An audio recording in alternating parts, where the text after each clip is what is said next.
जस्तो कसैले सुनिरह होला, that person might become Miss Nepal tomorrow. हो नि त, हैन? First few months के हुन्छ कि? First few months. किनभने आफूलाई पनि त टाइम लाग्यो नि त नि, हैन?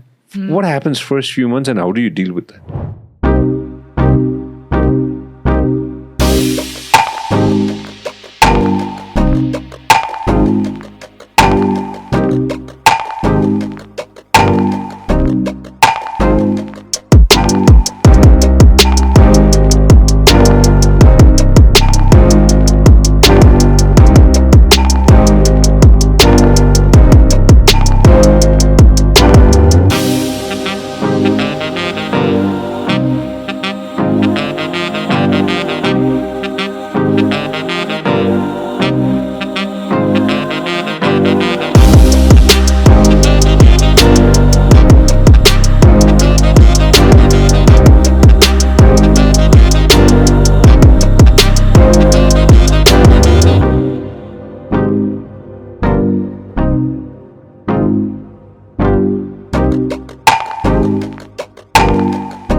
Very excited about मेरो breathing Miss Nepal को journey त is coming to an end in a month. In a month हाम्रोमा नयाँ Miss Nepal आउनुहुन्छ. तर once in a lifetime opportunity भन्छु कि म Miss Nepalलाई. मैले यति धेरै कुरा नयाँ एक्सपिरियन्स गरेँ यो वर्ष र मैले आफूलाई पनि चिने कि मलाई यो कुरा चाहिँ मन पर्दो रहेछ, मलाई यो कुरा चाहिँ मन पर्दैन रहेछ, मलाई चाहिँ अब फ्युचरमा पनि यो गर्दा चाहिँ ठिक रहेछ र यो गर्दा चाहिँ maybe I will not like to go into that avenue भन्ने कुरा पनि थाहा पाएँ. तर I am happy that I came here, I experienced Miss Nepal and I only got to realize the value of what being a Miss Nepal is, I think, after actually becoming Miss Nepal, just to like someone. What is the value? What do you think it is now? It adds weight to who you are as a person, just to like you. It adds weight to your character. It adds weight to your character and your voice, just to like you. That's the main thing of becoming a Miss Nepal. Responsibility? It is a responsibility. I remember this. I was very young and I was watching Ishanidi's interview.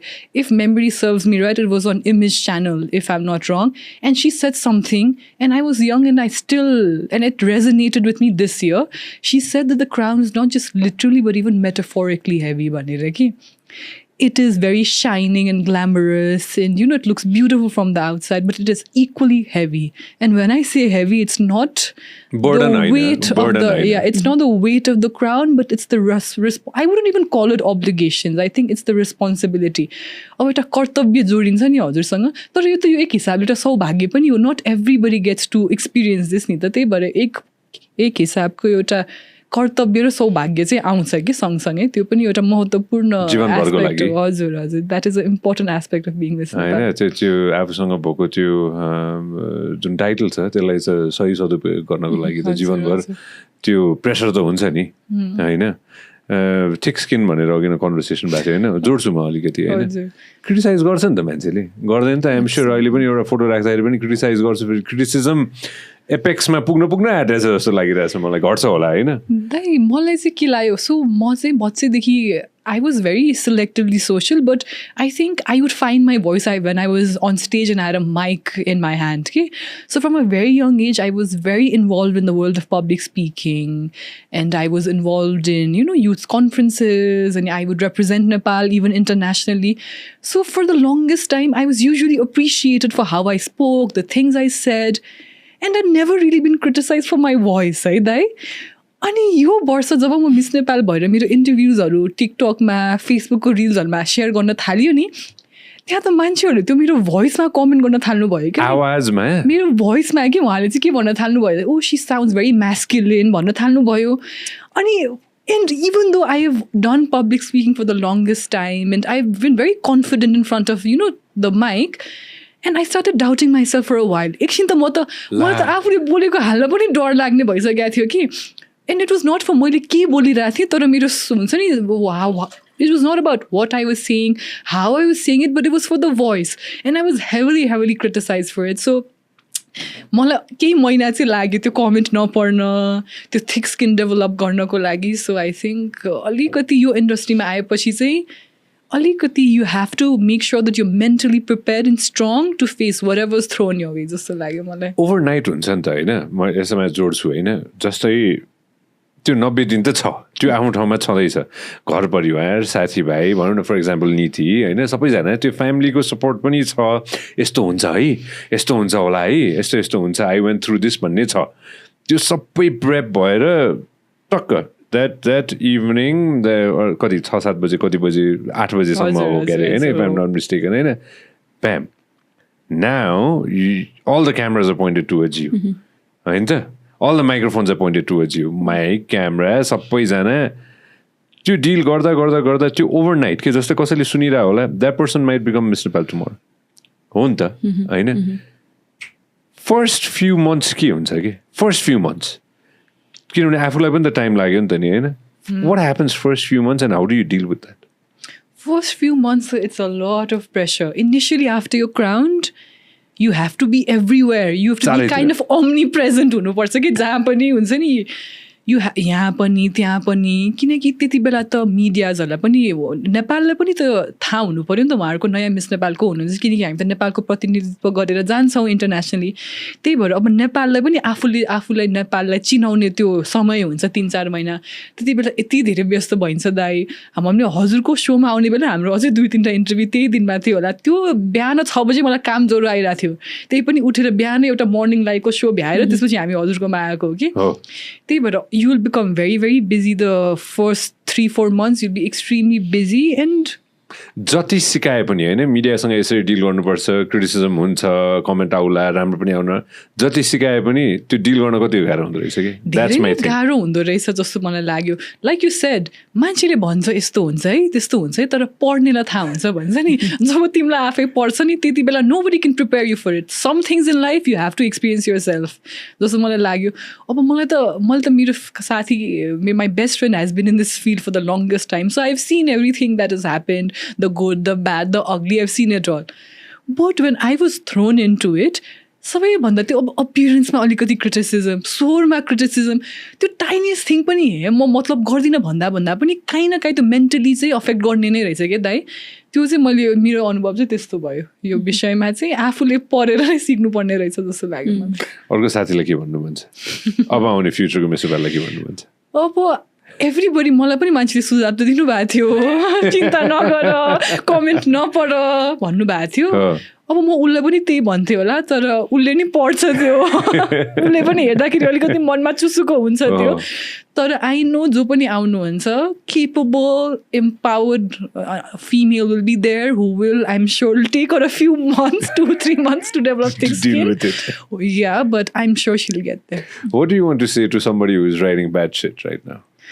I will tell them that there's always light at the end of the tunnel, because there have been, I think when you said that to me, I remembered something all of a sudden. There was a very dark time in my life, especially during COVID, where my business was suffering. You know, you couldn't even step outside your house. So I was very mentally, I think, affected at that time, where I had a very bad episode with anxiety. And at that point, मलाई लाग्छ जो चाहिँ अहिले जीवनमा केही नराम्रोबाट गुजिरहनु भएको छ उहाँहरूलाई के लाग्छ राम्रो दिनै कहिले पनि आउँदैन. You don't see light at the end of the tunnel.